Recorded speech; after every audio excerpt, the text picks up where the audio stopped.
जय श्रीराम.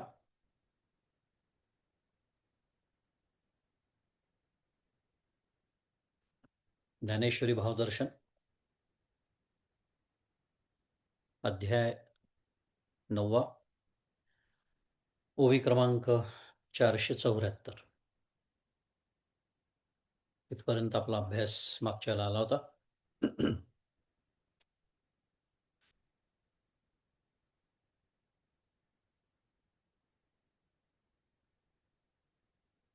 मागच्या वेळेला आपण 437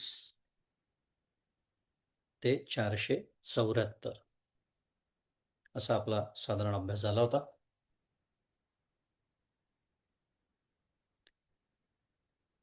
विषय सुरू आहे.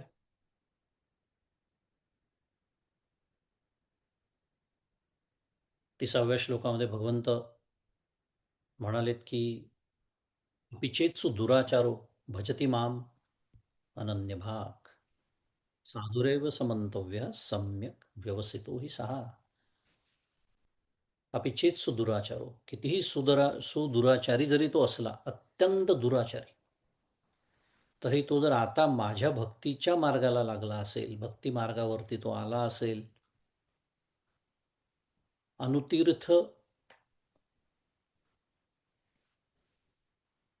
अनुताप तीर्थी तो न्यायला असेल, त्याला अनुताप झाला असेल, पश्चात्ताप झाला असेल, त्यांनी तो मार्ग, अधर्माचा मार्ग सोडून दिला असेल इत्यादी, तर साधुरेव समंतव्य, तो आता साधूच म्हटला पाहिजे. आणि त्याच्यानंतर भगवंत म्हणतात क्षिप्रम भवती धर्म आत्मा शश्वच्छांतीम निगच्छती कौंतेय प्रतिजानीही नमे भक्त प्रणश्यती. माझा भक्त कोणत्याही प्रकारे नाश पावत नाही. त्यांनी त्यांनी म्हणजे त्या भक्तांनी आपल्या क्रियमाण कर्माचं जे अधर्माचं कार्य त्याचं सुरू होतं या जीवनातलं, ते त्यांनी सोडून दिलेलं आहे आता, आणि तो भक्तीच्या मार्गाला लागलेला आहे. पण हा जो श्लोक आहे 31वा, त्याच्यामध्ये भगवंत आता संचितातल्या कर्माबद्दलही बोलतात आहे की तो आता भक्तीला लागलाय ना, तर तो तात्काळ धर्मात्मा होतो, तर फारसा अवकाश नाही. कशासाठी? शाश्वत शांतीम निगच्छती, नित्य शांतीला, म्हणजेच माझ्या स्वरूपाला प्राप्त होण्यासाठी त्याला आता फारसा विलंब नाही. आणि अर्जुनाशी तो प्रतिज्ञा कर, म्हणजे असा तो निश्चय कर, असा त्याचा अर्थ. आणि त्याच्यावरच्या त्या सर्व ओव्या आपण बघितल्या. त्याच्यानंतर पुढचा श्लोक 32 क्रमांकाचा होता की माम ही पार्थ व्यपाश्रित्य येपी स्यु पापयोनय स्त्रियो वैश्यास्तथा शूद्रास्तेपी यांती पराम गतिम. की जे पाप योनीत जन्माला आलेले आहेत तेही, आणि जे वेदशास्त्राध्ययन शून्य रजोगुणी तमोगुणी स्त्रिया वैश्य तसेच शूद्र आहेत, ते देखील भक्तीद्वारा माझा आश्रय करून माझ्या मोक्षरूप उत्कृष्ट गतीला प्राप्त होतात.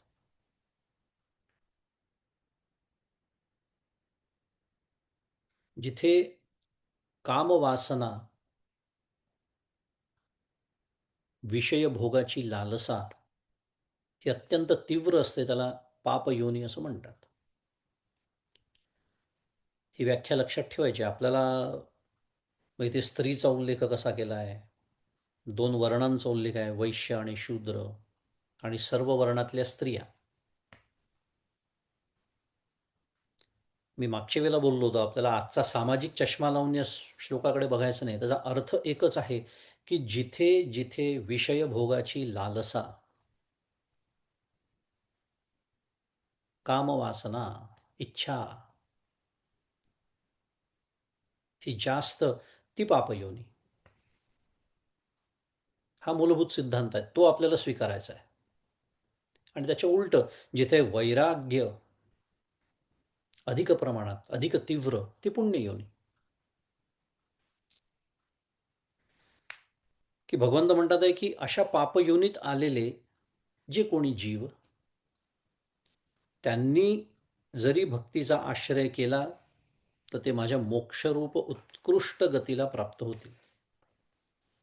म्हणून कुळ उत्तम नोहावे. माऊली म्हणते नसू द्या उत्तम कुळात जन्म झालेला आपला, काही बिघडत नाही.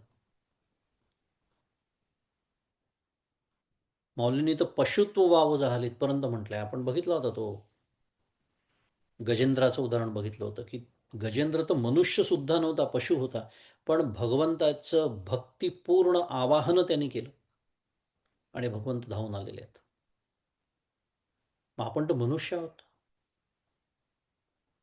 तिथे कुळ, जाती, तुमची श्रीमंती, तुमची विद्वत्ता, तुमची प्रसिद्धी,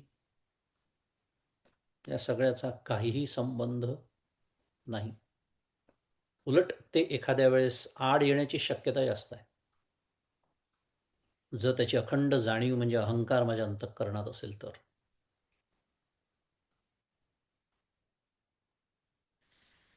आणि माऊलींनी वर्णन केलंय की भगवंताची भक्ती जो करत नसेल, काय त्याच्या जीवनाला अर्थ आहे? ते पाप योनी मूढ मूर्ख जैसे का दगड, इथपर्यंत माऊलींनी म्हटलेलं आहे.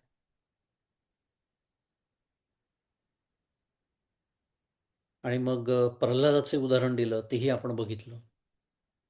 दैत्यकुळात जन्माला आलेला, पण अखंड भगवंताची भक्ती करतोय. त्याचं पुढे काय झालं आपल्या सर्वांना माहिती आहे, ती कथा माहिती आहे. म्हणून ही कुळ जाती वर्ण ही आघवीची दा अकारण, माऊली म्हणते एथ अर्जुना माझे पण सार्थक एक. ते सगळं अकारण आहे. कुळ काय आहे, जाती काय, वर्ण काय आहे. भक्तीमध्ये, भक्तीच्या प्रांतामध्ये, भक्तीच्या प्रवाहामध्ये तुम्ही एकदा सामील झाले की खैर चंदन काष्टे हे विवंचना तवची घटे. जोपर्यंत भेदाच्या प्रांतामध्ये, जोपर्यंत भेद आहे, लाकडांचा ढीग आहे, ठीक आहे, कशाचा आहे, एक खैराचा आहे, एक चंदनाचा आहे, अजून दुसरा अजून कशाचा आहे. पण अग्नीमध्ये ती काष्ट घातल्यानंतर जशी एकरूप होतात, मग ते भेद आता शिल्लक नाही. त्याप्रमाणे एकदा भक्तीच्या प्रवाहामध्ये सामील झाला भक्त, की मग त्याचं हे सगळं जे पूर्व, त्याचं शुद्ध मराठीत बॅकग्राऊंड,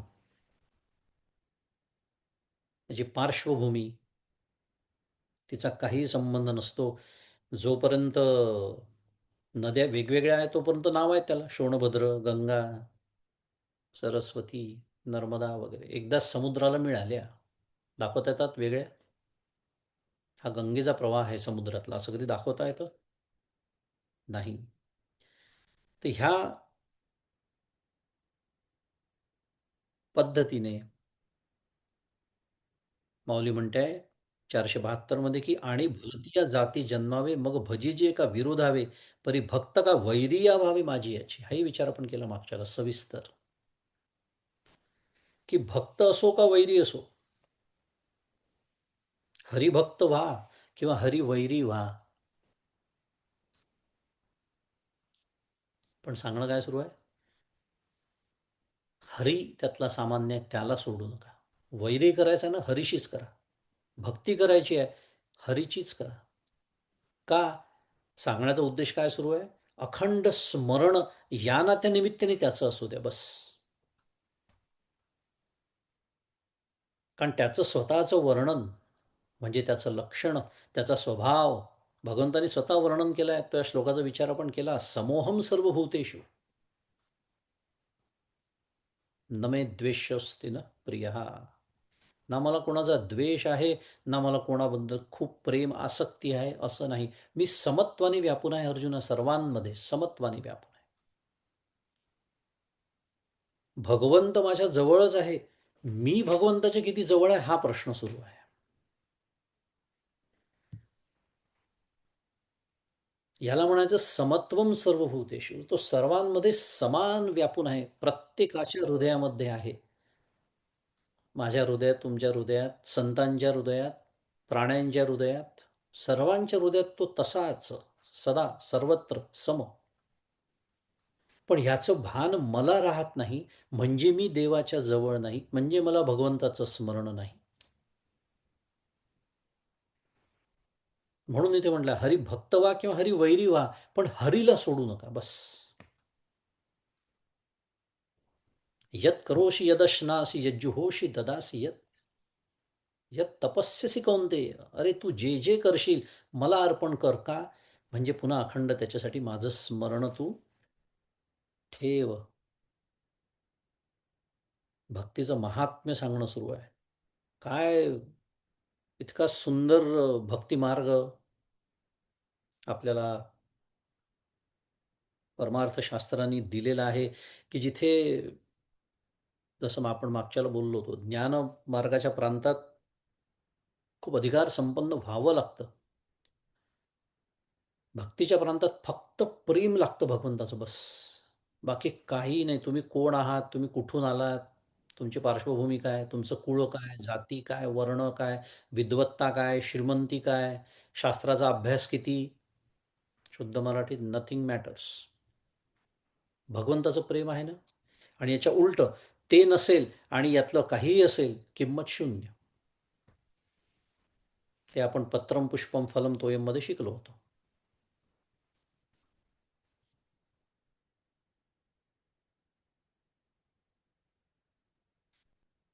आणि म्हणून शेवटी 474 मध्ये माऊलींनी म्हटलं होतं की यापरी पाप योनीही अर्जुना का वैश्य शूद्र अंगना माते भजता सदना माझी येते.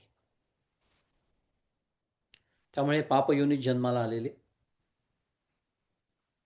पुन्हा एकदा पापयोनी म्हणजे विषयभोगाची लालसा तीव्र असलेले, कामविकार खूप प्रमाणात असलेले पापयोनीतले हे सर्व, हे सुद्धा जर मला भजले तर माझ्या धामाला येतात. क्षिप्रम भवती धर्मात्मा शश्वत शांती निगच्छती. आणि माम ही पार्थ व्यपाश्रित्य येपिस्यु पापयोनय. या श्लोकाचा अर्थ आपण बघितला.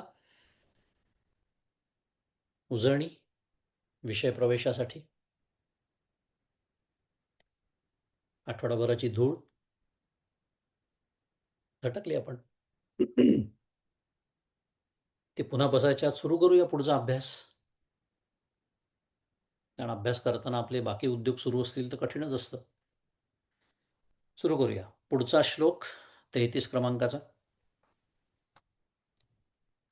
किं पुनर्ब्राह्मणा पुण्या भक्ता राजर्षयस्तथा अनित्यमसुखं लोकमिमं प्राप्य भजस्व माम्.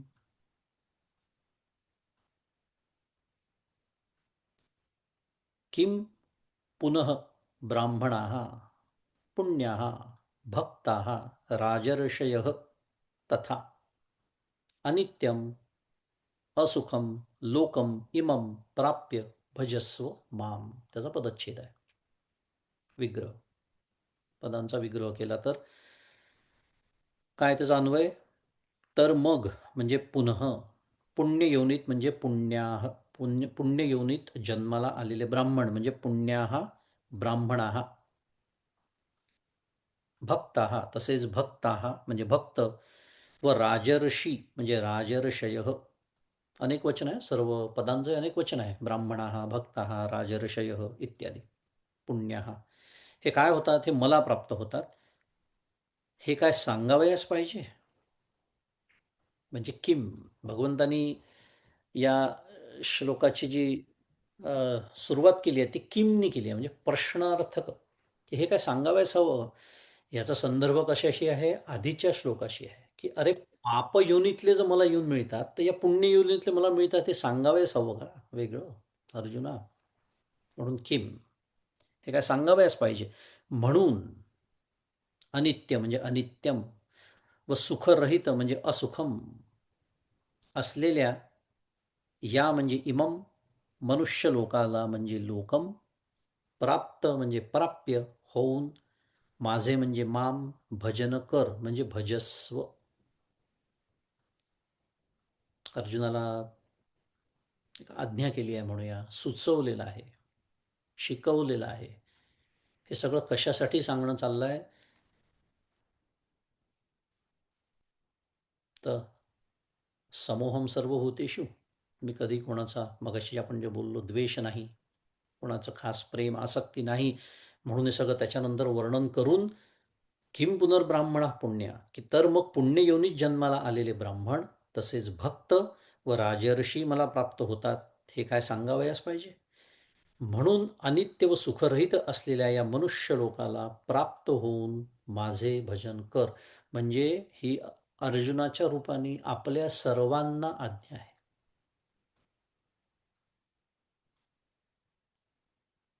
त्याला महाभारतकालीन असलेला वर्णाचा संदर्भ सोडून द्यायचा. मी मगाशी असं बोललो, आपण विचार करताना साररूपी विचार करायचा, पुण्ययोनी आणि पापयोनी. त्याच्या व्याख्या आपण स्पष्ट केल्या, 2 वेळेला सुद्धा आजही केल्या. त्याच्यातले तुम्ही कशातही का जन्माला येईना हा विषय सुरू आहे, मुख्य संदेश तो आहे. त्याचा विचारच करायचा नाही आहे. आस्था गायत माझं आयुष्य जसं गेलं तसं गेलं, ठीक आहे, झालं गेलं गंगेला मिळालं जसं म्हणतात. आजपर्यंत नाही भगवंताची भक्ती केली, आजपर्यंत नाही कोणावरती सद्गुरू म्हणून श्रद्धा ठेवली, कोणाच्या पायावर डोकं ठेवलं, पण म्हणून अजूनही करू नये असा त्याचा अर्थ नाही आहे की आता आमचे दिवसच किती राहिले, अर्धी लाकड गेली, माहिती आहे कुठे गेली, असेही विचार करण्याची आवश्यकता नाही आहे. कारण पुन्हा भगवंताचंच वचन आहे, वाया जाणार नाही आहे. नाही काम झालं या जन्मात, तिथून पुढे पुढच्या जन्मात सुरुवात, जम्प स्टार्ट.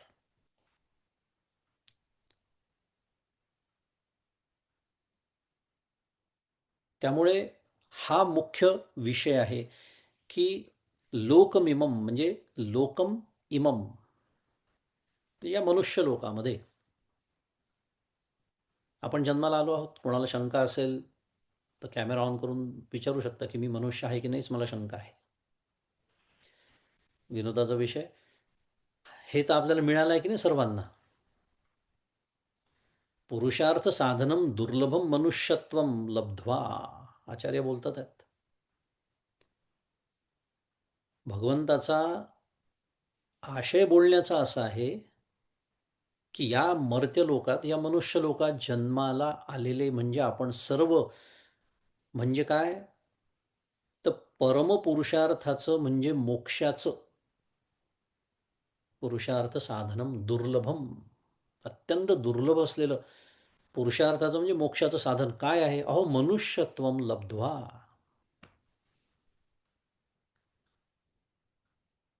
हे मोक्षाचं साधनरूप दुर्लभ मनुष्य शरीर आपल्या सर्वांना प्राप्त झालेलं आहे.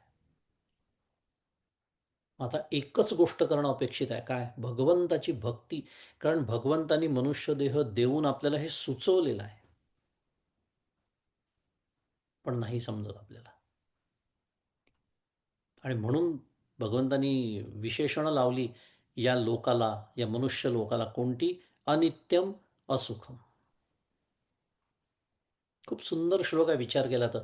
कारण भगवंताची भक्ती मी करत नाही, अगदी नास्तिक लोकांपासून जरी आपण विचार केला, त्या टोकापासून सुरुवात केली, की जे मानतच नाही भगवंताला,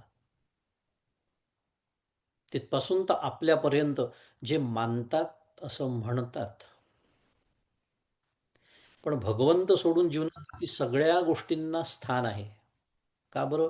कारण त्या अनित्य आहेत, त्या सुख देण्यास स्वतंत्र स्वयंभू समर्थ नाहीत, हेच माझ्या लक्षात राहत नाही.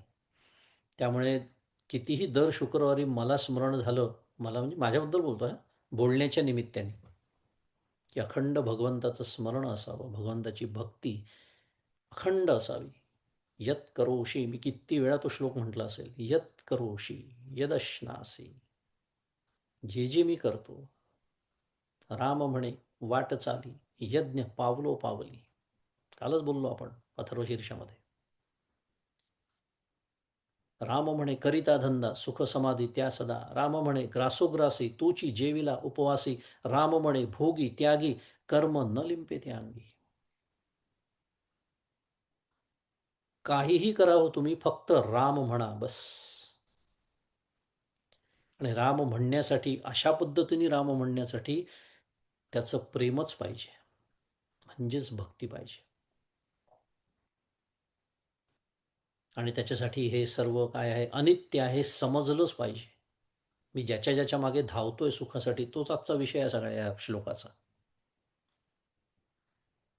म्हणून पुरुषार्थ साधनम दुर्लभम मनुष्यत्वम लब्ध्वा, प्राप्त झालेलं आहे आपल्या सर्वांना. त्यामुळे आता काय आहे तर क्रियमाण कर्म स्वातंत्र्यामध्ये माझ्या मला भक्ती करायची आहे भगवंताची.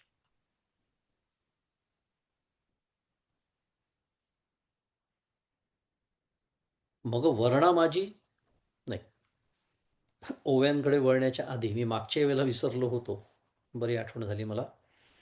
33 क्रमांकाचा श्लोक मी वाचला. आपल्याला गीता दीपस्तंभकडे वळावं लागणार आहे. आणि मागच्या वेळेला 29 क्रमांकाचा श्लोकसुद्धा माझा राहून गेला होता. त्यामुळे परमपूज्य काकांनी 30, 31, 32, 33, आत्ता जो आपण 33वा श्लोक वाचला असा गट केला आहे. आणि आधीचा राहिलेला 29, फार नाही आहे, 1-1.5 पान आहे. त्यामुळे आपल्याला थोडं ज्ञानेश्वरी पुन्हा नेहमीच्या आपल्या पद्धतीप्रमाणे बाजूला ठेवून संसार सागरातील गीता दीपस्तंभ या ग्रंथाकडे वळायचं आहे परमपूज्य काकांच्या. आणि 29वा श्लोक जो होता पुन्हा ज्याचा मी मगाशीच उल्लेख केला, समोहम सर्वभूतेषु न मे द्वेष्योस्ति न प्रिय, त्याचा अर्थ आणि त्याच्यावरचं छोटंसं विवेचन वाचूया. त्याचा अर्थ आहे की सर्व जीवांना मी सारखा आहे, माझा कोणीच आवडता किंवा नावडता नाही, पण जे माझी भावपूर्ण भक्ती करतात ते माझ्या ठिकाणी व मी त्यांच्या ठिकाणी असतो. तेच मगाशी आपण जे बोललो तसं भगवंत सर्वांच्या हृदयामध्ये आहे, तो सर्वांच्या जवळ आहे. प्रश्न आहे मी त्याच्या किती जवळ आहे. आणि ज्याचं आपल्याला प्रेम असतं तो आपल्या जवळ असतो. बरोबर, शुद्ध मराठीत फिजिकल डिस्टन्स डझंट मॅटर. नेहमीच उदाहरण देतात, स्त्रियांचं अत्यंत आवडतं उदाहरण आहे. सासू किती जवळ असते सांगण्याची आवश्यकता नाही. दिवसभरात 50 वेळा दर्शन असेल. आई किती दूर असते, फिजिकल डिस्टन्स बोलतोय, पण सगळ्यात जवळ कोण असतं दोघींपैकी? का? कारण आई हृदयात असते, सासू नसते.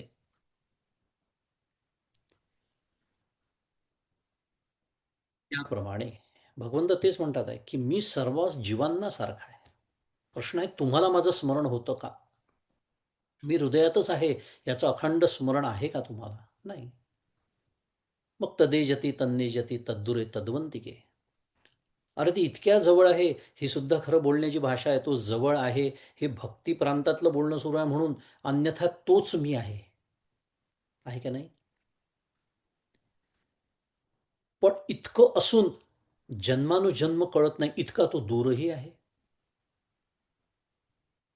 तद्दुरे तद्वंतिके.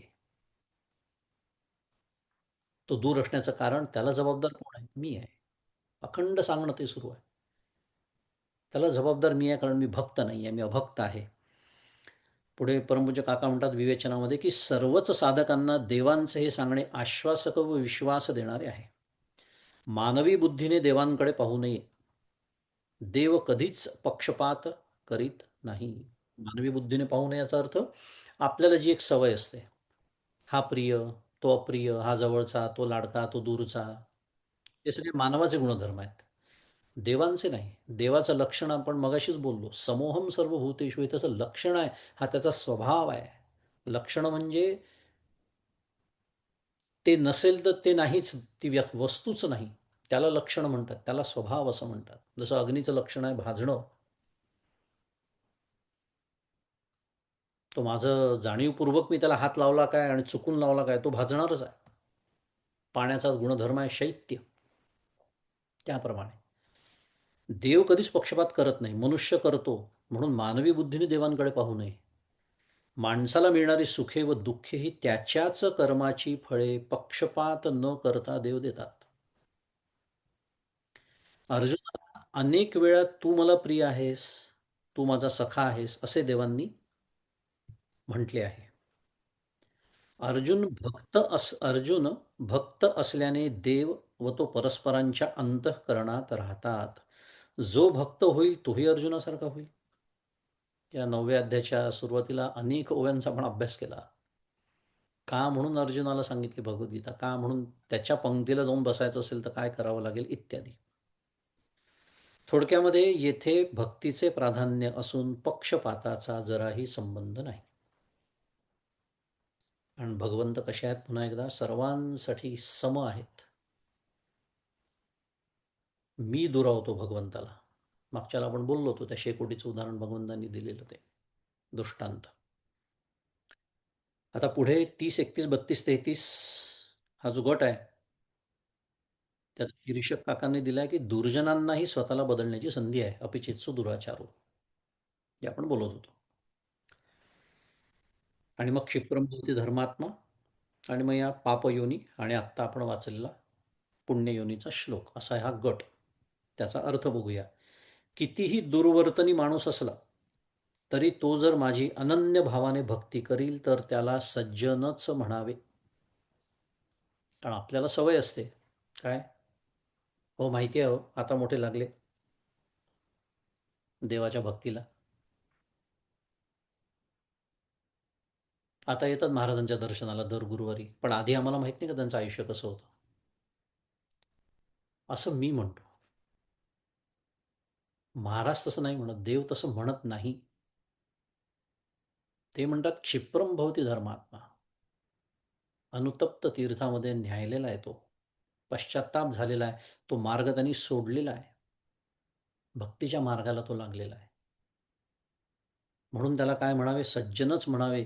काय, कारण त्याला सद्बुद्धी झालेली असते. तो फार वेळ न लागता धर्मात्मा होऊन त्याला शाश्वत शांती मिळते. माझा भक्त कधीही अधोगतीला जात नाही हे कायमचे लक्षात ठेव. कारण जे मला शरण येतात ते स्त्री, वैश्य, शूद्र किंवा पाप्यांच्या कुळात जन्मलेले असले तरी अत्यंत श्रेष्ठ गतीला जातात. अशा स्थितीत ब्राह्मण व राजर्षी जर पुण्यवान असतील तर त्यांना तीच गती मिळेल, हे वेगळे सांगण्याची गरज नाही. म्हणून तूही ह्या अनित्य व दुःखरूप मृत्यूलोकावर जन्माला आलेला असल्याने माझे भजन कर. पुन्हा अर्जुनाच्या रूपाने भगवंत आपल्याला उपदेश करत आहेत. याच्यावरचं एक परिच्छेदाचं परमपूज्य काकांचं विवेचन आहे, ते वाचूया. दुर्वर्तनी व पापी माणसाविषयी मनात अढी धरून त्याचा तिरस्कार करू नये. परमार्थामध्ये तिरस्काराला, तुच्छतेला स्थान नाही, नेहमीसाठी लक्षात ठेवायचं. मी जर कोणाचा तिरस्कार करत असेन, कोणाबद्दल माझ्या मनात तुच्छतेची भावना असेल तर माझा परमार्थच चुकलेला आहे. पुढे म्हणतात, त्यालाही स्वतःला पूर्णपणे बदलवून भगवत भजनाला लागून स्वतःचे शाश्वत कल्याण करून घेण्याची समान संधी आहे. वाल्याचा वाल्मिकी झाल्याची केवळ कथा नसून ते एक वास्तव आहे, आपण बोललो होतो त्याच्याबद्दल. भगवत भजनाच्या प्रभावाने पूर्वचरित्र पुसून जाते व जीवनाचा नवा अध्याय सुरू होतो. सुंदर वाक्य आहे. पूर्वचरित्र काय होतं, पुसून जातं आणि जीवनाचा एक नवा अध्याय सुरू होतो. धर्मघातकीयाचा धर्मात्मा होऊन त्यालाही चिरंतन शांती मिळते. इतके भगवंत दयाळू आहेत, इतके ते सम आहेत. झालेल्या चुका ते उगाळत बसत नाही. आता आलायस ना शरण, आता भक्ती करतोयस ना, तू अधोगतीला नाही जाणार. म्हणून भगवत भजनाला लागलेला कोणताही माणूस कमी जास्त काळाने सद्गतीलाच जातो. महाभारतकालीन समाजरचना लक्षात घेऊनच 4 वर्ण, स्त्रिया व पापयोनीत जन्माला आलेल्यांचा विचार करावा लागेल. स्त्रीला स्वतःला तिच्या स्त्रीत्वामुळे आजही बंदिस्तीमध्ये राहावे लागते, अन्यथा तिच्यावर अत्याचार होऊ शकतो. ही परिस्थिती कितीही भयानक असली तरी ती वास्तवात आहे. एक थोडासा मुद्दा, किंचित विषयांतर या संबंधाने. रामायणामध्ये, वाल्मिकी रामायणामध्ये अयोध्या नगरीचं वर्णन आहे की किती सुंदर नगरी ती होती. खूप छान त्या नगराची रचना, उंच त्यातले प्रासाद, अतिशय सुंदर तिथले बगीचे, कारंजे, त्या शहराची सुरक्षा इत्यादी पद्धतीचं खूप सुंदर वर्णन त्याच्यामध्ये आलेलं आहे. आणि त्याच्यात एक त्या वर्णनामध्ये एक वाक्य आहे. त्यात असं म्हटलं आहे, की हे शहर इतकं सुरक्षित होतं, की मध्यरात्रीसुद्धा स्त्रिया निर्भयतेने रस्त्यावरनं फिरू शकायच्या. मला हे का आठवलं आत्ता? कल्पना करा, रामायण कोणत्या युगात झालं आपल्याला माहिती आहे. कलियुगातलं नाही आहे. पण त्या युगात सुद्धा शहराचं वर्णन करताना ते शहर किती सुरक्षित आहे हे सांगण्यासाठी त्यांना हे उदाहरण त्या काळी सुद्धा द्यावंसं वाटलं. मुद्दा काय सुरू आहे? त्रेतायुग असो, द्वापार असो का कलियुग असो, मनुष्याच्या प्रवृत्ती पहा कशा हजारो वर्षांपासून तशाच आहे. स्त्री तेव्हाही काही ठिकाणी सुरक्षित नव्हती, लंकेसारख्या ठिकाणी आजही ती नाही. स्त्री पुरुष समानतेच्या नावाने जे बोंबा मारत फिरतात समाजामध्ये, त्यांच्यासाठी हे वाक्य आहे. तुम्ही कितीही समानतेच्या गप्पा केल्या तरी पुरुष आणि स्त्री निसर्गानेच समान बनवलेली नाही आहे. आज स्त्री घराच्या बाहेर पडली आहे, अनेक कामं ती करते आहे, ही गोष्ट वेगळी. तरीही मूल प्रवृत्ती मनुष्याच्या बदललेल्या नसल्यामुळे आजही ती तेवढीच असुरक्षित आहे. हे आपल्याला वर्तमानपत्र रोजचं उघडलं की समजतं. हे वास्तव आहे म्हणून परमपूज्य काका म्हणतात. आणि ह्या सर्व गोष्टी गृहीत धरून काही गोष्टी स्त्रियांसाठी आपल्या संस्कृतीमध्ये ज्या सांगितल्या होत्या आहेत त्याच्यासाठी आहेत. तो विषय सोडून देऊ. पुढे म्हणतात, ती गृहीत धरूनच स्त्रियांच्या परमार्थाचा विचार करावा लागतो. हल्लीच्या समाजरचनेच्या दृष्टीने कोणताही सत्प्रवृत्तीचा माणूस देवाला सर्व भावाने शरण जाऊन अनन्य भक्तीने सद्गती मिळवू शकतो, एवढे तात्पर्य लक्षात ठेवावे. सगळ्या बोलण्याचं तात्पर्य काय आहे? एवढंच आहे की तुम्ही कोणीही असा, पुन्हा मगाशी आपण जे सगळं बोललो ते, तुमचा पूर्व इतिहास पुसून जातो, नवीन जीवनाचा अध्याय सुरू होतो. भगवंताच्या भक्तीला आपण जेव्हा लागतो तेव्हा. ज्ञानेश्वरीकडे परत येऊया. ओवी क्रमांक 475, श्लोक क्रमांक 33. मग वर्णा माझी छत्र चामर, स्वर्ग जयांचे अग्रहार, मंत्रविद्येसी माहेर ब्राह्मणजे. आता किम पुनर्ब्राह्मणा पुण्या, पुण्या हा याचं वर्णन त्याच्यावर माऊली भाष्य करते की तर मग जे ब्राह्मण वर्गामध्ये छत्रचामरांप्रमाणे सर्वांच्या वर झळकणारे आहेत, स्वर्ग हा ज्यांचा इनाम दिलेला गाव आहे, मंत्रविद्येचे जे माहेर आहेत. आता हे जे वर्णन आहे या पुढच्या ज्या सगळ्या काही ओव्या आहेत त्या ऐकताना ही गोष्ट लक्षात ठेवायची, आडनावाच्या ब्राह्मणांबद्दल बोलणं सुरू नाही. ब्राह्मणत्व ज्यांनी टिकवलं आहे त्या ब्राह्मणांचं वर्णन सुरू आहे, ज्यांना भूदेव असं म्हणतात. भूदेव म्हणजे जमिनीवरचे देव म्हटलेल्या ब्राह्मणांना. का? कारण पुन्हा मागच्याच वेळेला आपण बोललो होतो काय, ब्राह्मणत्वस्य हि रक्षणेन रक्षितः स्याद वैदिको धर्मः तदधीनत्वात् वर्णाश्रमभेदानाम्. ब्राह्मणत्वस्य हि रक्षणेन रक्षितः स्याद वैदिको धर्मः. अरे ज्यांच्यामुळे वेद, सगळा वैदिक धर्म आज जिवंत आहे, ज्यांनी तो टिकवला आहे. हो, थोडं ऐतिहासिक पार्श्वभूमी गृहीत धरून बोलायचं झालं तर हजारो वर्षांच्या भारताच्या गुलामगिरीमध्ये सुद्धा इतक्या स्वाऱ्या झाल्या, इतका रक्तपात झाला, इतके अत्याचार झाले. पण एकमेव संस्कृती आहे जगामध्ये. बाकी रोमन असेल, बॅबोलियन असेल, अनेक संस्कृती लयाला गेल्या, नाश पावल्या काळाच्या ओघात. एकच आहे जी नाही अजून नाश पावली, कधीही पावणार नाही, म्हणूनच त्याला सनातन म्हटलेलं आहे. त्याचे जे रक्षक ते हे ब्राह्मण. त्यामुळे ब्राह्मणत्व जपणारे ब्राह्मण एवढं लक्षात ठेवायचं. त्यामुळे स्वर्ग हा ज्यांचं इनाम दिलेलं गाव आहे, मंत्रविद्येचे जे माहेर आहेत, जेथ अखंड वसिजे यागी, जे वेदांची वज्रांगी, जयाची दिठीच्या उत्संगी मंगळवाडे. 476 क्रमांकाची ओळी माऊली वर्णन करते की यज्ञ यागांनी ज्यांच्यात अखंड वास्तव्य केलेले आहे, जे वेदांचे वज्र कवच आहेत, म्हणजे काय, त्यांनी वेद टिकवून ठेवलेला आहे, वेद धर्म टिकवून ठेवलेला आहे. आत्ताच मी म्हणालो, ब्राह्मणत्वस्यही रक्षणेन रक्षित स्याद वैदिको धर्म, असं आचार्यांनी भाष्यात सुरुवातीलाच म्हटलं आहे भगवद्गीतेच्या. म्हणून त्याला वज्र कवच असं सुंदर विशेषण माऊलींनी दिलं आहे, वेदांची वज्रांगी.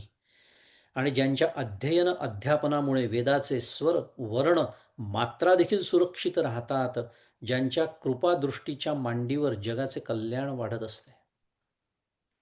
आहे की नाही, आपल्यावरती किती थोर उपकार आहेत या सर्वांचे.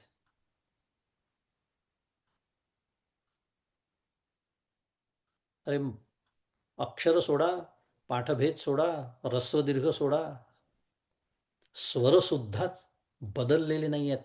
इतकी अखंड अक्षुण्ण परंपरा ज्यांनी आपल्यापर्यंत आज आज ठीक आहे, सुदैवाने आज छापण्याची कला विकसित झाली आहे, ग्रंथ छापता येतो. पण ज्यांनी मुखोद्गत, इथे मला 4 श्लोक पाठ करायचे म्हटलं तर तोंडाला फेस येतो, अजूनही 9 अध्याय पाठ होत नाही पूर्ण, अशी अवस्था आहे संपत आला तरी. आणि ते लाखो श्लोक ज्यांनी पाठ केले आपल्यापर्यंत, काना मात्रा वेलांटी, जसं इथे म्हटलं आहे, स्वर वर्ण मात्रा कशातही बदल न होऊ देता आपल्यापर्यंत पोचवलं. किती उपकार आहेत आपल्यावरती त्यांचे. पिढ्यानपिढ्या खर्ची पडतात तेव्हा कुठे हे शक्य होतं. आपण किती स्वार्थी विचार करतो स्वतःच्या जीवनाचा, कधी विचार करावा. स्वतःपुरती जगत असतो फक्त आपण. मी, माझं कुटुंब, माझी नोकरी, माझं प्रमोशन शुद्ध मराठी, माझी गाडी, माझं फिरणं, वर्षातून एकदा जगाच्या पाठीवर कुठेतरी गेलंच पाहिजे. बाकी जे ऋण असतं आपलं, समाजाचं ऋण, ऋषींचं ऋण, पितृ ऋण, मातृ ऋण, त्याचा कधीच विचार आपण करत नाही. देवाची भक्ती तर अजून दूर राहिली. आणि म्हणून ज्यांच्या कृपादृष्टीच्या मांडीवर जगाचे कल्याण वाढत असते असं म्हटलं आहे. जे पृथ्वीतळीचे देव, भूदेव मी जसं म्हणालो, जे तपोवतार सावयव सकळ तीर्थांसी दैव उदयले, जे जे पृथ्वीवरील देव आहेत, जे तपाचे मूर्तिमंत अवतार आहेत. कारण ब्राह्मणत्व जपणं हे तप आहे बरं. परंतु मंदादे नेहमी म्हणतात ब्राह्मण होणं सोपं नाही आहे, म्हणून मी आडनावाच्या ब्राह्मणांबद्दल बोलतच नाही आहे. त्यात आपल्याला आजकाल फार ते डोक्यात विष कालवल्या गेलेलं आहे. समाजकारणी राजकारणी लोकांनी जे कालवलं आहे ना, जातीचं विष, हे ब्राह्मणत्वाबद्दल बोलणं सुरू आहे.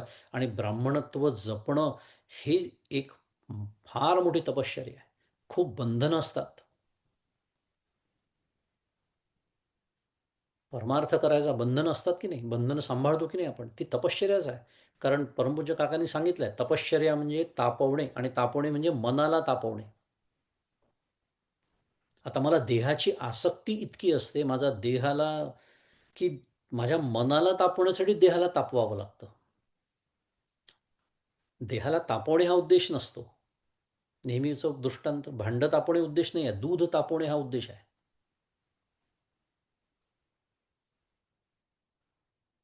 म्हणून सगळ्यात उत्कृष्ट तपद ज्ञानतपच म्हटलेलं आहे. मुद्दा तपाचे मूर्तिमंत अवतारच त्यांना म्हटलेला आहे. कारण तपःपूत जीवन, फार सुंदर शब्द आहे, ऐकला असेल आपण, तपःपूत जीवन. खरा ब्राह्मण म्हटलं की तपःपूत जीवन असलंच पाहिजे, तिथे ब्राह्मणत्व आहे. आणि जे सर्व तीर्थांकरता उदयाला आलेले भाग्य आहेत, जयाची आस्थेचिनी बोले सत्कर्म पाल्हाळी गेले, संकल्पे सत्य जियाले जयाचेनी, की ज्यांच्या धर्मश्रद्धेच्या ओलाव्याने वेदशास्त्र पुराण प्रतिपादित कर्म विस्ताराला गेलेले आहे, ज्यांच्या संकल्प मात्राने सत्य जिवंत राहते, धर्माच्या श्रद्धेचा ओलावा, धर्मासंबंधी आस्था. पुन्हा काय सुरू आहे, त्याला ब्राह्मण म्हणायचं, नाही तर पुन्हा आडनाव ब्राह्मणाचा आहे आणि संपूर्ण अधार्मिक वर्तन आहे, तो ब्राह्मण नव्हे.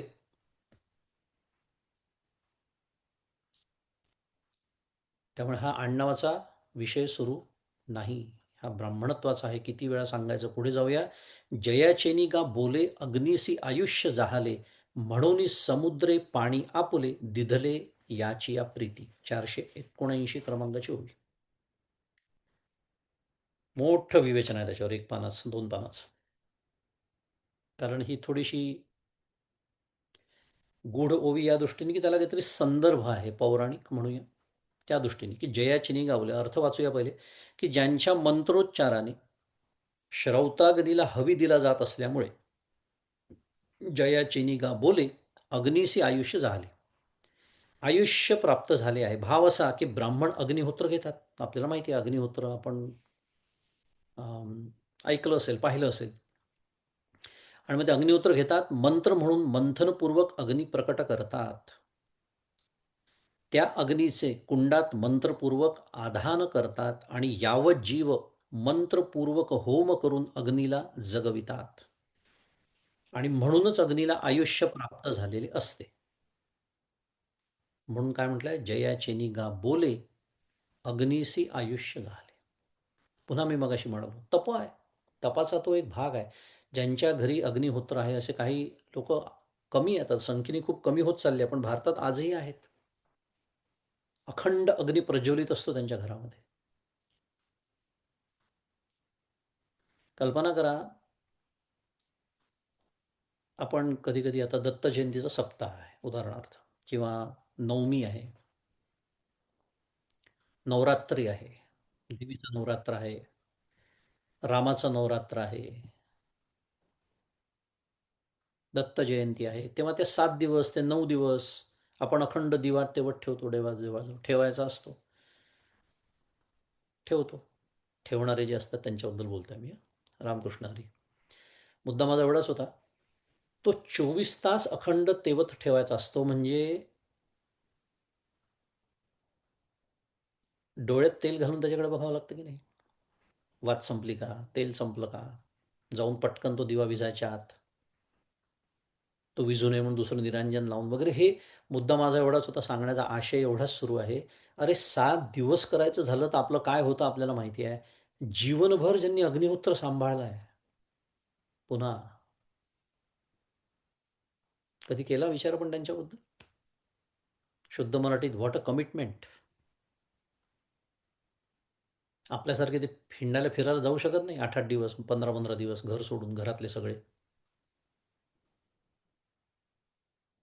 लोणावळा, महाबळेश्वर. म्हणून जयाचिनी का बोले अग्निसी आयुष्य झाले. आणि याविषयी पुढील वेदमंत्र प्रमाण आहे, असं महाराज म्हणतात आहे. अरण्यो अरण्योर्निहितो अरण्योर्निहितो जातवेदो गर्भ इव सुभृतो गर्भिणीभिः. कठोपनिषदातली श्रुती आहे ही ॲक्च्युली. अर्थ आहे की अधरारणी आणि उत्तरारणी यांच्यात ठेवलेला अग्नी गर्भिणीने गर्भाचे पोषण करावे त्याप्रमाणे हवन करणाऱ्या ऋत्विजांनी परिपुष्ट केलेला असतो. अधरारणी, आरणी, आरणी म्हणजे यज्ञामध्ये जो अग्नी असतो तो प्रज्वलित करण्यासाठी 2 लाकडं जी एकमेकांवर घासली जातात, ते अधर आणि उत्तर, खालचं आणि वरचं लाकूड. शमीच्या झाडाचं असतं, काही विशिष्ट झाडाची ती लाकडं असतात आणि त्याचं घर्षण करून अग्नी निर्माण केला जातो. म्हणून त्याचं इथे अरण्योर निहितो जातवेदो गर्भ इव सुभृतो गर्भिणीभी असं म्हटलेलं आहे, की उदाहरण दिलं दृष्टांत, की गर्भिणीने गर्भाचं पोषण करावं त्याप्रमाणे ऋत्विजांनी तो अग्नी परिपुष्ट केलेला असतो. अथवा महाभारतातील एक कथा या ओवीने ध्वनित केली आहे असे वाटते. ती अशी, वृत्रासुराचा वध केल्यानंतर देवराजेंद्र ब्रह्महत्येच्या भयाने लपून बसला. तेव्हा स्वर्गाचा शास्ता कोणीतरी असावा म्हणून सर्व देवांनी नहुषाला तात्पुरते इंद्रपद दिले. पण तो उन्मत्त होऊन इंद्राणीला भ्रष्ट करू पाहत होता. नहुषाच्या या दुष्ट प्रवृत्तीपासून सुरक्षित राहण्याकरता इंद्राणी बृहस्पतीला म्हणाली, गुरु माझ्यावर दया करून कोणत्याही प्रकारांनी इंद्राचा शोध लावा. बृहस्पतीने ते मान्य केले व एक इष्टी करून अग्नीला प्रसन्न केले, यज्ञ करून अग्नीला प्रसन्न केले. आणि अग्नीला ते म्हणाले की हुताशनात तू इंद्राचा शोध लाव. अग्नीने होय म्हणून सर्व दिशा उपदिशा पर्वत वने पृथ्वी आकाश इत्यादी ठिकाणी शोध केला, पण कुठेही इंद्राचा शोध लागेना. तेव्हा अग्नी बृहस्पतीला म्हणाला, मी इंद्राचा सर्वत्र शोध केला पण तो कुठेही सापडत नाही. आता केवळ समुद्राच्या पाण्यात शोध करावयाचे शिल्लक राहिले आहे. तेव्हा बृहस्पती म्हणाले की समुद्रात जाऊन शोध कर. अग्नी म्हणाला की पाण्यात माझी गती नाही. नापः प्रवेष्टुम शक्ष्यामी क्षयो मित्र भविष्यती. महाभारत उद्योग पर्वातली ही कथा.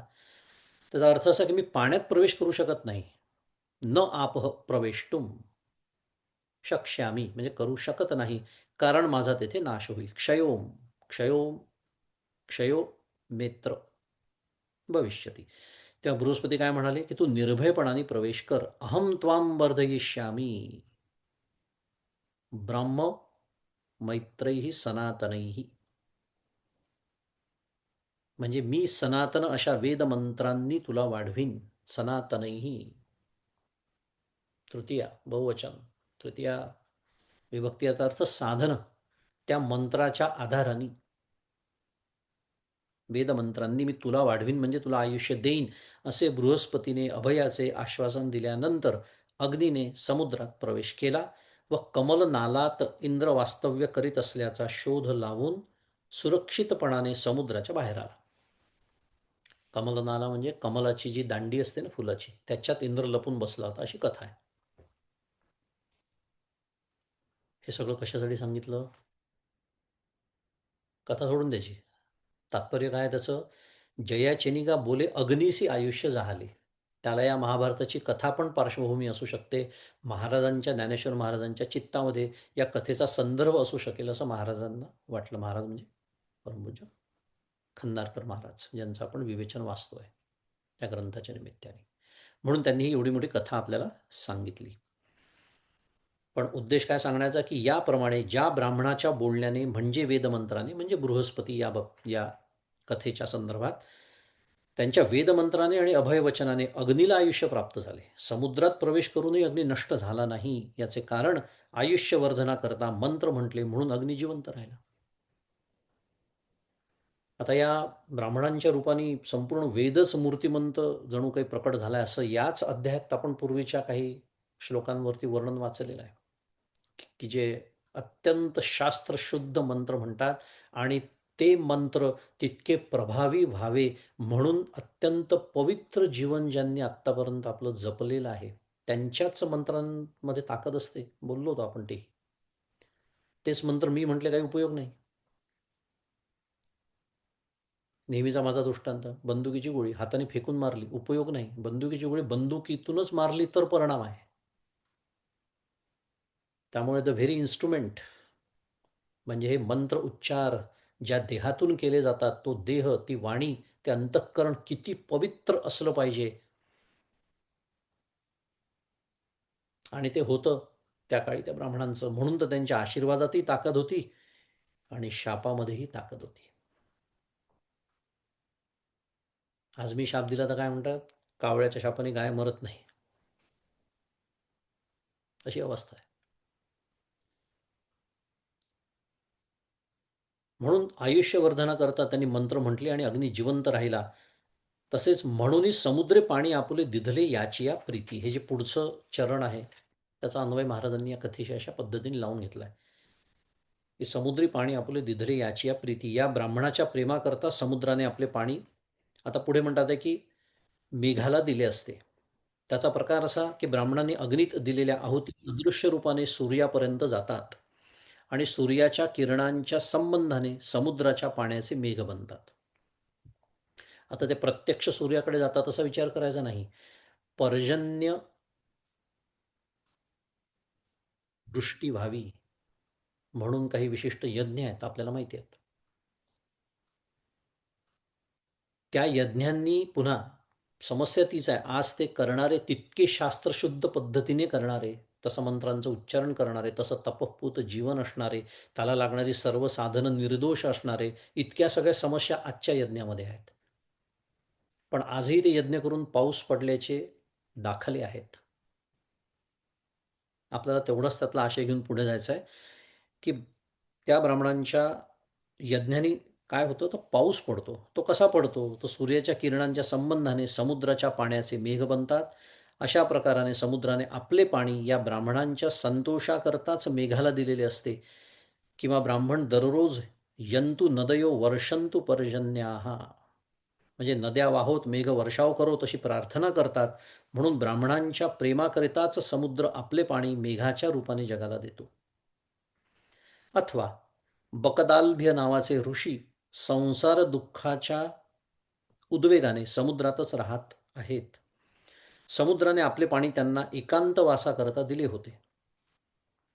हे बकदालभ्य ऋषी दीर्घायुषी होते. यांनी प्रलयकालीन एकारणवात वटपत्रशायी बालमुकुंदाला पाहिले होते. मार्कंडेय ऋषींनी एकारणवात राहून बालमुकुंदाला पाहिले होते. सारांश, या दोन ऋषींना समुद्राने आपले पाणी निवासाकरता दिले होते, म्हणून समुद्रे पाणी आपुले दिधले याची या प्रीती, याचा हाही अर्थ त्यांनी इथे केलेला आहे. एकारणव, एकारणव याचा अर्थ महाप्रलयकाली संपूर्ण विश्व जेव्हा जलमय होतं, तेव्हा संपूर्ण विश्वच जलमय झाल्यामुळे काय होतं, एक अथांग महासागर तयार होतो. एकच सागर, एक कारणव. अर्णव याचा अर्थ समुद्र, सागर. एक कारणव, एकच. कारण आज जे मध्ये जमीन आल्यामुळे भेद पडले ते नाहीच, कारण संपूर्ण सृष्टी जलमय होते महाप्रलयकाली. आणि मग तिथे त्या पिंपळ पानावरती बालमुकुंद, हे जी आपल्याला सगळी पुराणातलं वर्णन आहे, ते या ऋषींनी, बकदालभ्य ऋषींनी पाहिलं. इतकं त्यांना दीर्घायुषी ते होते. एक म्हणजे प्रलयानंतर सुद्धा पुढे कल्पाच्या अंती म्हणूया, असं सगळं वर्णन पौराणिक. पुढे जाऊया 480 क्रमांकाची ओवी. मिया लक्ष्मी डावलोनी केली परवती, फेडून कौस्तुभ घेतला हाती, मग ओढविली वक्षस्थळाची वाखती चरणरजा. पुन्हा विषय काय सुरू आहे लक्षात ठेवायचा. हे जे आपले ऋषी मुनी ब्राह्मण ज्यांचं वर्णन सुरू आहे, जे तपस्वी, त्यांचं महात्म्य सांगण्यासाठी या सर्व ओव्या आहेत. कारण मगाशीची ओवी आपण पाहिली, त्यातल्या काही कथा पाहिल्या. आता इथे पुढचा एक संदर्भ येतोय. अर्थ दिला आहे की याची या प्रीती या पदांचा अन्वय प्रस्तुत ओवीशी संभवतो तो असा की या ब्राह्मणांच्या संतोषाकरताच मी लाथ देखील सहन केली. लाथीचा काय संबंध आला इथे? कारण मिया लक्ष्मी डावलोनी केली परवती, फेडून कौस्तुभ घेतला हाती. कौस्तुभ म्हणे हातात घेतला का, ते सांगतात आता पुढे. लाथ देखील सहन केली. ब्रह्मदेवाच्या, त्याची कथा अशी, ब्रह्मदेवाच्या मानसपुत्रांपैकी भृगू नावाचे एक ऋषी होते. भृगू ऋषी नाव आपण ऐकलंय. एकदा त्यांच्या मनात ब्रह्मा विष्णू महेश या तीन देवांपैकी कोण श्रेष्ठ आहे या संबंधी परीक्षा करण्याचे आले. आता पुन्हा पौराणिक कथा आहे, काहीतरी आपल्याला ते शिकवतात. त्याचं काय घ्यायचं आहे, सार घ्यायचं आहे, माऊलींनी सांगितलेलं आहे हे. नाही तर आपण त्या दत्त जयंती पुन्हा ती कथा ऐकतोच. तीन देव आले परीक्षा घ्यायला अनसूयेची वगैरे. मुद्दा मी कशासाठी बोललो, की यांच्यात ती चर्चा झाली ऋषींमध्ये की सत्वगुण कोणाचा श्रेष्ठ आहे. इथे वर्णन नाही आहे सत्वगुणाचं, पण त्या कथेमध्ये सत्वगुण कोणाचा, कोण जास्त सत्वगुणी आहे, ते परीक्षा. आता यासंबंधी परीक्षा करण्याची ठरलं. तो परीक्षेचा प्रकार कठीणच होता. प्रत्येकाला लाथ मारल्यावरही देवत्रयांची शांतता स्थिर राहते का, हे त्यांना बघावयाचे होते. आणि त्या उद्देशाने ते प्रथम ब्रह्मदेवाकडे आणि नंतर महादेवाकडे गेले. त्यांचा तो लाथ मारण्याचा प्रकार ब्रह्मदेवांना व महादेवांना उद्धटपणाचा वाटला व ते रागावले. परंतु जेव्हा ते मला म्हणजे विष्णूला लाथ मारण्याकरता आले, तेव्हा त्यांना सुलभतेने लाथ मारता यावी म्हणून मी लक्ष्मीला तिरस्कारून पलीकडे केले, गळ्यातील कौस्तुभ काढून हातात घेतला आणि मग त्यांची पायधूळ साठवण्याकरता छातीचा खळगा पुढे केला. मग ओढविली वक्षस्थळाची वाकती चरण रजा. हा आहे भगवंत. पुन्हा कथेचा आशय लक्षात घ्यायचा आहे. ते ब्रह्मा आणि महादेवने सोडून द्यायचं. ते सांगणं सुरू नाही. सांगणं काय सुरू आहे, की तो पहिली गोष्ट भक्तासाठी काय करतो, आणि दुसरी गोष्ट ब्राह्मणांचं त्या काळचं महात्म्य काय होतं, की भगवंतानी त्याची लाथ सुद्धा आपल्या छातीवरती झेललेली आहे. आणि नुसतं ते नाही, पुढच्या ओळीत म्हटलंय 481 मध्ये, की आधुनिक पावलाची मुद्रा मी हृदयी वाहेगा सुभद्रा, जे आपुलिया दैव समुद्रात जतने लागी. आणि अर्जुना, अजूनही त्यांच्या लाथ मारलेल्या पावलाची खूण मी हृदयावर वाहतो. कशा करता म्हणशील तर षडगुणांनी समृद्ध अशा माझ्या भाग्यरूपी समुद्राचे रक्षण करण्याकरता. विष्णू सहस्त्रनामामध्ये वर्णन आहे, ब्राह्मण प्रिय. अनेक वेळा तो शब्द विष्णू सहस्त्रनामामध्ये येतो.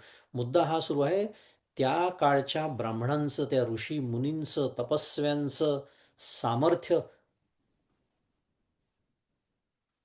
आणि सामर्थ्यादृष्टीने त्यांची पवित्रता किती होती. भगवंताच्या हृदयावरती लाथ मारण्यास, हे काही त्यांनी लाथ मारली म्हणजे काय कारणाने मारली ती आपण आता कथा पाहिली. उद्दाम होऊन उद्धटपणाने मारलेली लाथ नाही आहे ती. आणि ती भगवंतानी अत्यंत यांनी झेललेली आहे. कौतुकाने मिरवलेलं आहे ती खूण.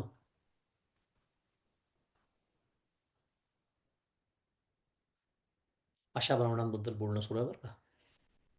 पुन्हा मुद्दा, जयांचा कोप सुभटा, काळाग्नी रुद्रांचा वसवटा, जयांचे प्रसादी फुकटा, जोडते सिद्धी. जे मी मगाशी म्हणालो, की अर्जुना, ज्यांचा क्रोध, काळ, अग्नी आणि रुद्र या प्राणहारक, सर्वदाहक आणि सर्वसंहारक देवतांचे वसतिस्थान आहे, आणि ज्यांच्या कृपा प्रसादाने अष्टमहासिद्धी फुकट प्राप्त होतात.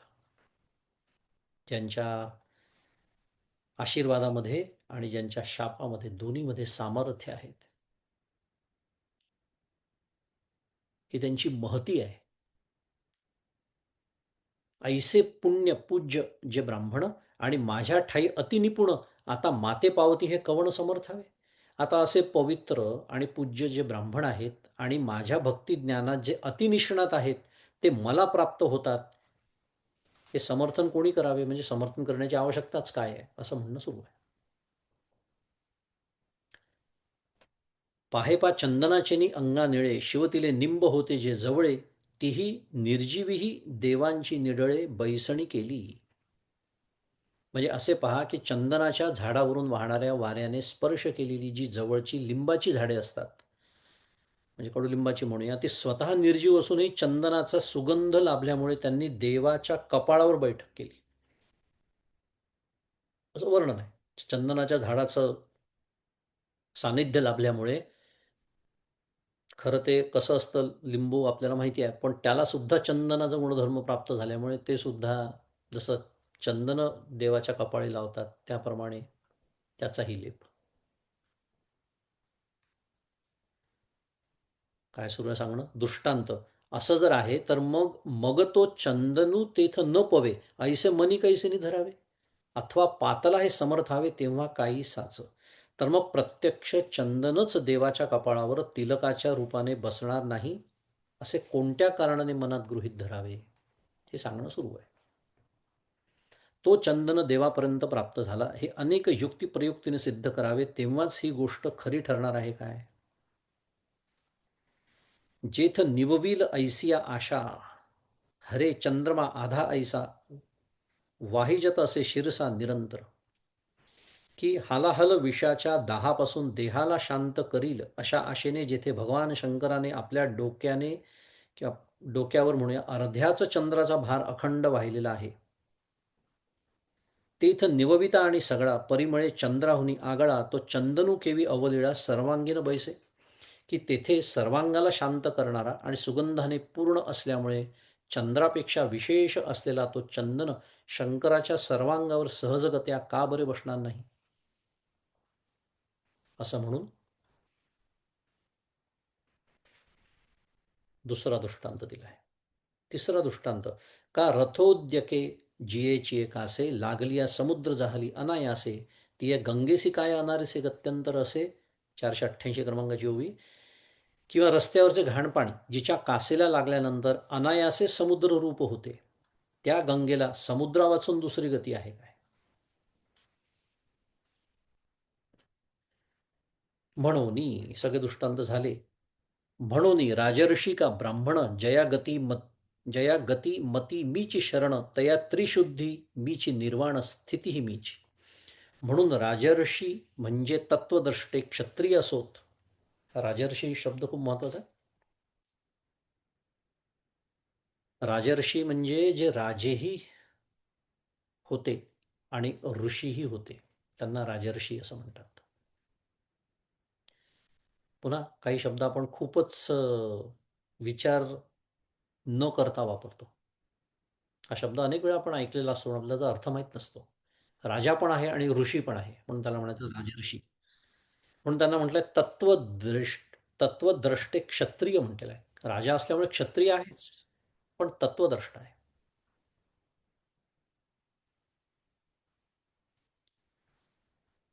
राजर्षी म्हणजे तत्वद्रष्टे क्षत्रिय असोत का ब्राह्मण असोत, ज्यांच्या क्रियेला व ज्ञानाला मीच एक शरण्य आहे, त्यांचे मरण मीच आणि त्यांचे जिवंत राहणेही मीच आहे, किंवा त्यांची विदेहमुक्तीही मीच व जीवनमुक्तीही मीच, हे काय आहे? त्रैकालिक सत्य आहे. या लागी शतजर्जरे नावे रिगोनी केवी निश्चिंत व्हावे, कैसेनी उघडिया असावे शस्त्र वर्षी. आता हा जो श्लोक आहे, किम पुनर्ब्राह्मणा पुण्या भक्ता राजर्षयस्तथा, याच्यावरचं माऊलींचं भाष्य आपण आतापर्यंत ऐकलं. आता माऊलींचं जे भाष्य सुरू होत आहे ते अनित्यम असुखम, अत्यंत महत्वाचा भाग त्यातला, त्याच्यावरचं भाष्य सुरू होत आहे. आणि माऊलींनी पहिला दृष्टांत दिलाय 490 क्रमांकाच्या ओवीमध्ये.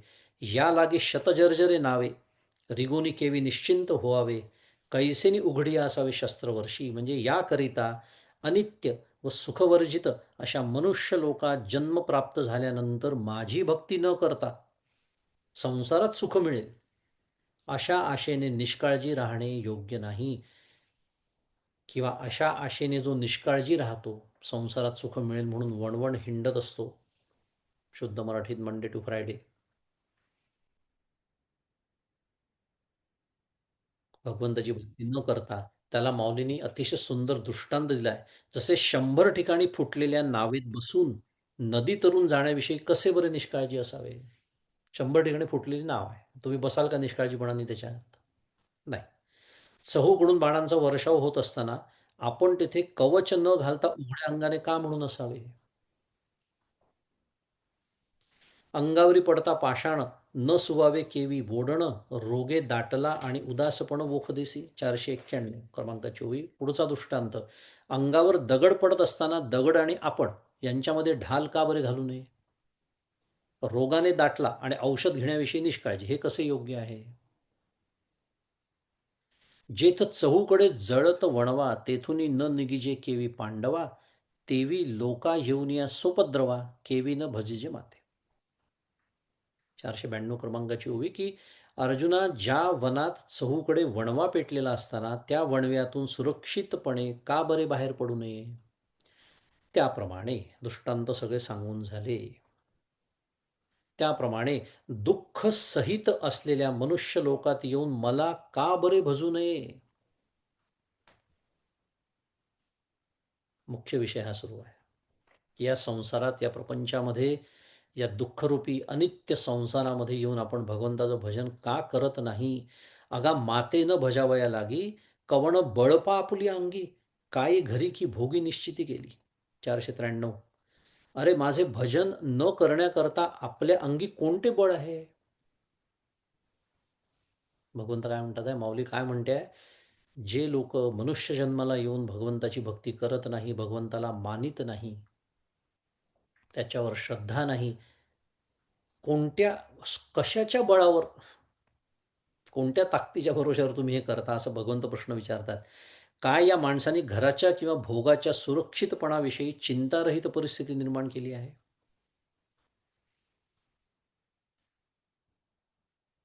रघुनायका विण वाया शिणावे, जना सारिखे व्यर्थ का वोसणावे, सदा सर्वदा नाम वाचे वसोदे, अहंता मनी पापिणी ते नसोदे. मनोबोध भगवंत समर्थ बोलतायत. कशाच्या भरोशावर मी जे म्हणालो ना, कोणत्या सामर्थ्यावर, कोणत्या बळाच्या बरोबर, अहंकार, दुसरं काय? मी करता. मी करता असल्यामुळे भगवंताची गरजच काय आहे मग? त्याच्या भक्तीची गरज काय? भगवंत मानण्याचीच गरज काय?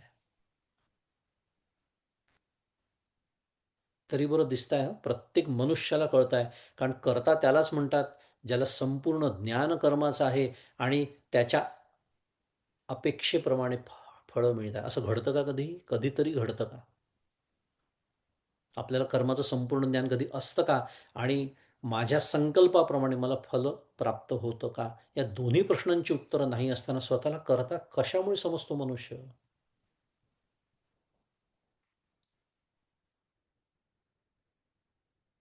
म्हणून अहंता मनी पापिणी ते नसोदे. नातरी विद्या की वयसा यया प्राणियासी हा ऐसा मज न भजता भरवसा सुखाचा गुण. किंवा या मनुष्य प्राण्याला विद्येचा अथवा तारुण्याचा असा हा कोणता सुखाचा विश्वास वाटतो, की माझे भजन न करताही त्याला सुख मिळू शकेल, असं त्याला वाटतं म्हणजे. मग तो विद्येचा असेल, तारुण्याचा असेल, प्रसिद्धीचा असेल, पैशाचा, कशाचा अहंकारच आहे ते सगळे, दुसरं काय?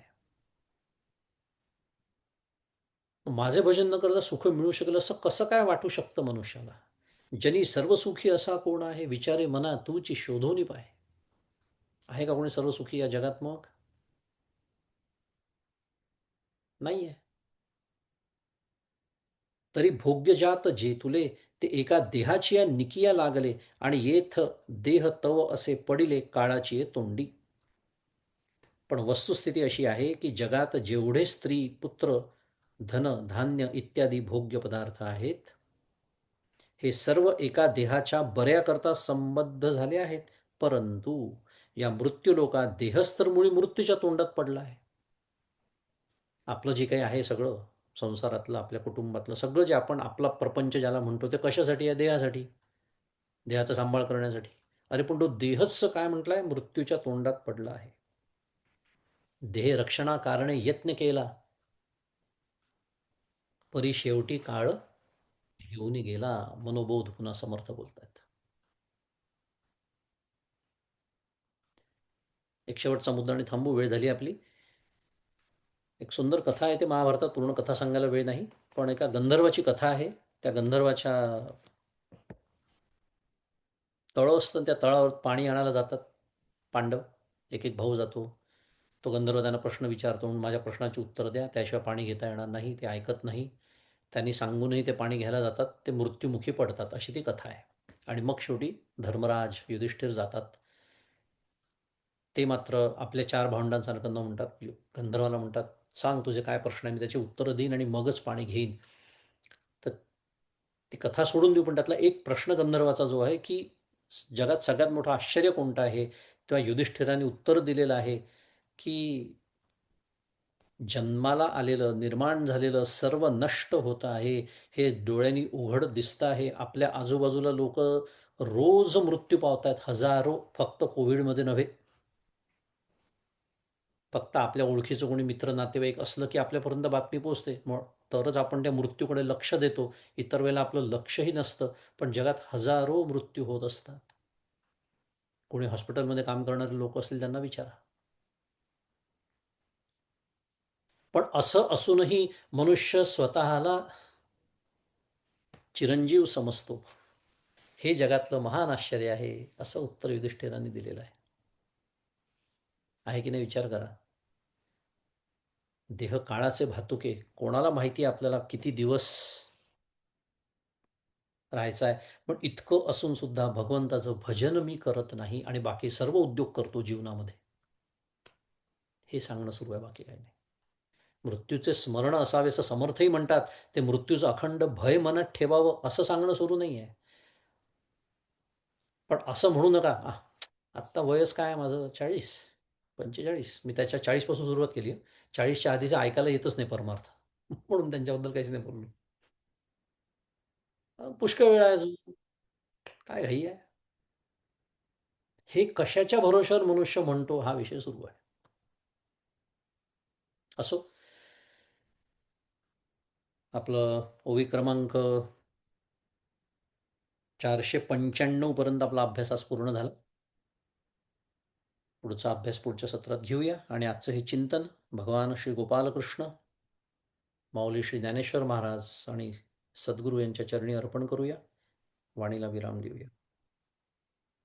श्री सद्गुरुनाथ महाराज की जय. श्री गोपाल कृष्ण भगवान की जय. माऊली श्री ज्ञानेश्वर महाराज की जय. जय जय रघुवीर समर्थ.